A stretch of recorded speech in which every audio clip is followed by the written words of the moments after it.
সবাইকে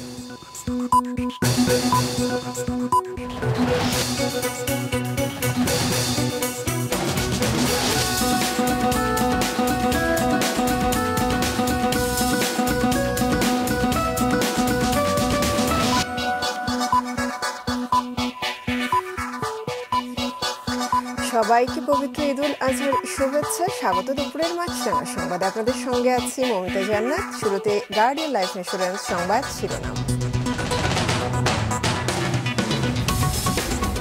ত্যাগের মহিমায় সারা দেশে উদযাপিত হচ্ছে পবিত্র ঈদুল আজহা। প্রধান ঈদ জামাতে দেশ ও জাতির সমৃদ্ধি কামনা করে বিশেষ মোনাজাত।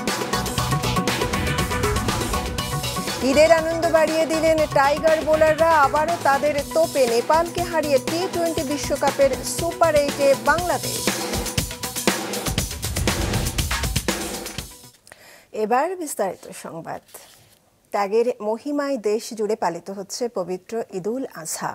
সকালে জাতীয় ঈদগাহ ময়দানে নামাজ আদায় করেন রাষ্ট্রপতি ও বিশিষ্ট ব্যক্তিরা। মোনাজাতে মুসলিম উম্মাহ ও দেশ জাতির কল্যাণ কামনা করা হয়। রিপোর্ট করছেন হাসনাইন তানভীর।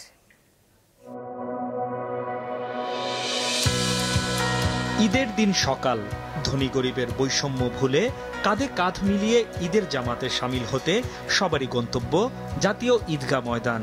অনেকেই সঙ্গে নিয়ে এসেছেন প্রিয় সন্তানটিকে, কেউ বা পুরো পরিবার। মসজিদে নামাজ পড়া চাইতে খোলা মাঠে জাতীয় ঈদগাহ নামাজ পড়বে, এটার একটা আলাদা আনন্দ বহন করে। আল্লাহ যাতে সবার নামাজ কবুল করে, আমাদের নামাজ যাতে কবুল করে, সবাই যাতে আল্লাহ ভালো রাখে। সকাল 6:30টার পর থেকে সারিবদ্ধভাবে ঈদগাহে প্রবেশ শুরু হয়। জামাত শুরুর আগেই পরিপূর্ণ হয়ে যায় জাতীয় ঈদগাহ। বরাবরের মতো এবারও আলাদা ব্যবস্থায় জামাতে সামিল হন নারীরাও। আমি প্রতি বছরই নামাজ পড়ি এখানে। ঈদের নামাজ আদায় করার জন্য আসছি, তো আমার মেয়েকে নিয়ে এবার প্রথম ঈদ। বাসায় থাকলে তো মহিলাদের নামাজ পড়া হয় না, বিভিন্ন কাজে এঙ্গেজড হয়ে যায়, আসতে পারে না। এজন্য এই জামাতের নামাজটা আমার মনে হয় খুব ভালো। সকাল 7:30টায় শুরু হয় নামাজ। অংশ নেন রাষ্ট্রপতি সহ মন্ত্রিপরিষদ সদস্য, রাজনীতিক, কূটনীতিক সহ বিভিন্ন শ্রেণী পেশার মানুষ। নামাজ পড়ান জাতীয় মসজিদ বাইতুল মোকাররমের খতিব মাওলানা মুফতি রুহুল আমিন। নামাজ শেষে মোনাজাতে দেশের শান্তি, সমৃদ্ধি ও পরিবার পরিজনের সুস্থতা কামনায় দোয়া করেন মুসল্লিরা। এদিকে বাইতুল মোকাররম জাতীয় মসজিদে সকাল 7:30টা থেকে 11:15টা পর্যন্ত 5টি জামাতে অংশ নেন হাজারো মুসল্লি। সকালে আমার নামাজ পড়তে অনেক ভালো লাগছে, সবাইকে মুবারক। পরে পুরো ঈদগাহ ময়দান পরিণত হয় উৎসবের মাঠে। ত্যাগ আর আত্মশুদ্ধির বার্তা নিয়ে বছর ঘুরে ফিরে এসেছে পবিত্র ঈদুল আজহা। ঈদের এই দিনটিতে ব্যক্তি জীবনের দুঃখ দুর্দশা আর ধনী গরিবের বৈষম্য ভুলে যাওয়ার দিন। ঈদের নামাজ আদায় শেষে মুসল্লিরা আল্লাহকে রাজি খুশি করতে সামর্থ্য অনুযায়ী পশু কোরবানি দেন। সেই কোরবানি যেন আল্লাহ তাআলা কবুল করেন, এই প্রত্যাশা মুসল্লিদের। হাসনাইন তানভীর, মাছরাঙা সংবাদ, ঢাকা।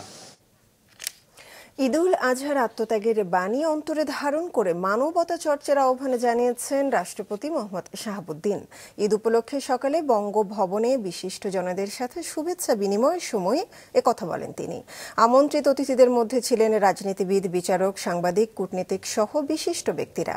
অতিথিদের শুভেচ্ছা জানান রাষ্ট্রপতি মোহাম্মদ শাহাবুদ্দিন এবং তার সহধর্মিণী ডক্টর রেবেকা সুলতান। সবার সাথে শুভেচ্ছা বিনিময়ের পর বক্তব্য রাখেন রাষ্ট্রপতি। এ সময় বিশ্বব্যাপী চলমান অস্থিরতা এবং যুদ্ধ বিগ্রহ ত্যাগ করে মানবতা চর্চার আহ্বান জানান রাষ্ট্রপতি।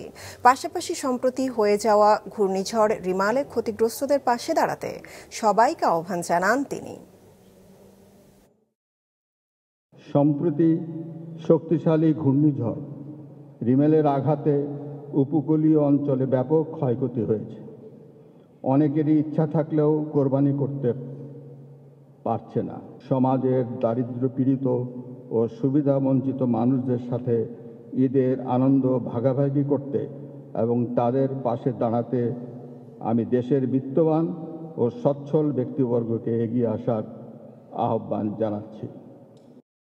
পবিত্র ঈদুল আজহা উপলক্ষে প্রধানমন্ত্রী ও আওয়ামী লীগের সভাপতি শেখ হাসিনার সাথে শুভেচ্ছা বিনিময় করেছেন আওয়ামী লীগের নেতৃবৃন্দ।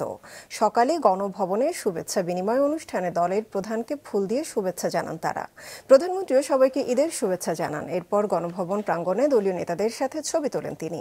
এছাড়াও প্রধানমন্ত্রীকে শুভেচ্ছা জানাতে আসেন ঢাকা মহানগর আওয়ামী লীগ, যুবলীগ, কৃষক লীগের নেতৃবৃন্দ এবং উত্তর সিটি কর্পোরেশনের কর্মকর্তারা। এছাড়া ঈদ উপলক্ষে মুক্তিযোদ্ধা পুনর্বাসন কেন্দ্রে যুদ্ধাহত মুক্তিযোদ্ধা এবং শহীদ পরিবারের সদস্যদের প্রধানমন্ত্রীর পক্ষ থেকে ফল এবং মিষ্টি উপহার দেওয়া হয়। সারা দেশে ভাবগাম্ভীর্যের মধ্য দিয়ে অনুষ্ঠিত হয়েছে ঈদুল আজহার নামাজ। সকাল ৯টায় কিশোরগঞ্জের ঐতিহ্যবাহী শোলাকিয়া মাঠে অনুষ্ঠিত হয় ঈদুল আজহার ১৯৭তম জামাত। দেশ ও জাতির মঙ্গল, বিশ্ব শান্তি কামনায় মোনাজাত করা হয়। দিনাজপুরের গোরে শহীদ ময়দানে ঈদুল আজহার জামাতে এবার ৩ লাখেরও বেশি মুসল্লি নামাজ আদায় করেছেন। পাবনায় সকাল ৮টায় ঈদের সবচেয়ে বড় জামাত অনুষ্ঠিত হয়েছে আরিফপুর সদর গোরস্থান মাঠে। রংপুরে মডেল মসজিদ এবং বিভিন্ন ঈদগাহে নামাজ অনুষ্ঠিত হয়। এছাড়া মানিকগঞ্জ, পটুয়াখালী, নেত্রকোনা, খাগড়াছড়ি সহ সারা দেশে অনুষ্ঠিত হয় ঈদুল আজহার জামাত। এবারও স্বল্পতম সময়ের মধ্যে রাজধানীর বর্জ্য অপসারণের ঘোষণা দিয়েছে ঢাকার ২ সিটি মেয়র। এদিকে এবার কোরবানি গরুর চামড়ার কাঙ্ক্ষিত দর না পাওয়ার অভিযোগ করেছেন মৌসুমী ব্যবসায়ীরা। রাজধানীতে কোরবানির বর্জ্য অপসারণে নিরলসভাবে কাজ করছে ২ সিটির পরিচ্ছন্নতা কর্মীরা।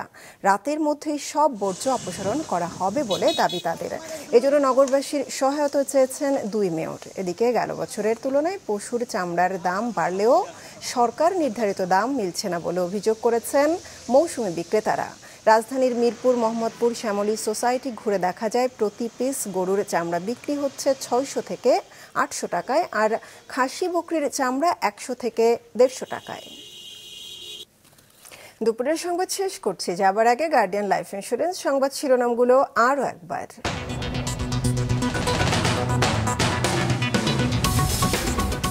ত্যাগের মহিমায় সারা দেশে উদযাপিত হচ্ছে পবিত্র ঈদুল আজহা। প্রধান ঈদ জামাতে দেশ ও জাতির সমৃদ্ধি কামনা করে বিশেষ মোনাজাত। ঈদের আনন্দ বাড়িয়ে দিলেন টাইগার বোলাররা। আবারও তাঁদের তোপে নেপালকে হারিয়ে টি-20 বিশ্বকাপের সুপার 8-এ বাংলাদেশ।